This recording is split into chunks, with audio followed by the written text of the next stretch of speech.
आदित्य उस रात अकेला घर में था और घर की घनी चुप्पी उसे बेचैन कर रही थी। उसने घड़ी की ओर देखा। रात के 1 बजे थे। घर के हर कोने में अजीब सा सन्नाटा था, जैसे कुछ गहरे रहस्य छिपे हों। आदित्य ने महसूस किया कि आज रात कुछ अलग था।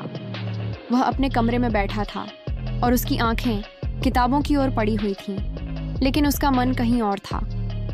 आदित्य ने खिड़की से बाहर देखा। रात का अंधेरा सब कुछ छिपाए हुए था।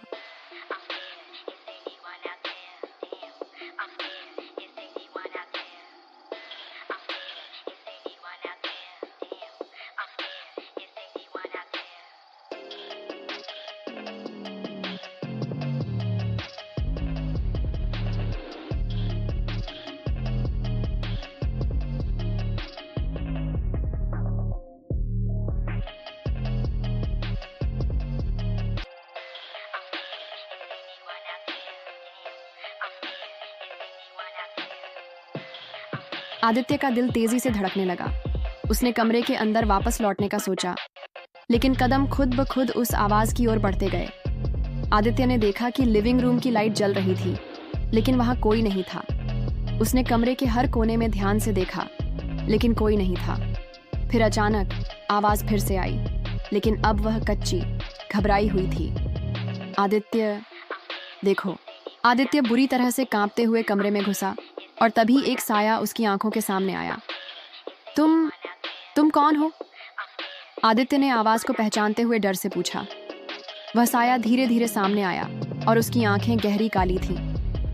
मैं वही हूं जिसे तुम हमेशा भूल जाते हो, साया बोला।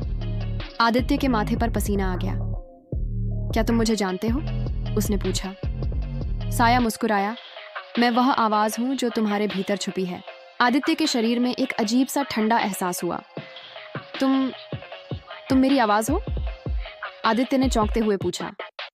साया ने सिर हिलाया और कहा, तुमने हमेशा मुझे अनदेखा किया है। अब वक्त है कि तुम मुझे सुनो। आदित्य बुरी तरह से डरकर पीछे हट गया। मैं तुम्हें नहीं सुनना चाहता, उसने कहा। लेकिन साया उसकी ओर बढ़ते हुए बोला, तुम्हारी आत्मा का हिस्सा हूं, आदित्य। मैं तुम्हारी सच्चाई हूं। आदित्य चुपचाप खड़ा हो गया और महसूस किया कि साया सच में उसके भीतर का अंधेरा था। तुम जानते हो कि मैं क्या हूं, लेकिन तुम मुझे सच्चे रूप में पहचानने से डरते हो, साया बोला। आदित्य को अब अपनी पूरी जिंदगी के बारे में सोचने का समय मिला। उसने हमेशा अपनी असल भावनाओं और भय से बचने की कोशिश की थी। तुम मुझे बताना चाहते हो? आदित्य ने साया से पूछा। साया ने सिर हिलाया। मैं तुम्हारा डर हूं, आदित्य। वह सब कुछ जो तुमने छुपा रखा है, वही हूं मैं। आदित्य ने महसूस किया कि यह साया केवल एक रूपक नहीं, बल्कि उसका असल भय था। वह धीरे धीरे अपनी आंखों को बंद करने लगा, लेकिन साया की आवाज और पास आती गई। तुमसे हर चीज छुपी रही है, अब समय है इसे समझने का, साया बोला।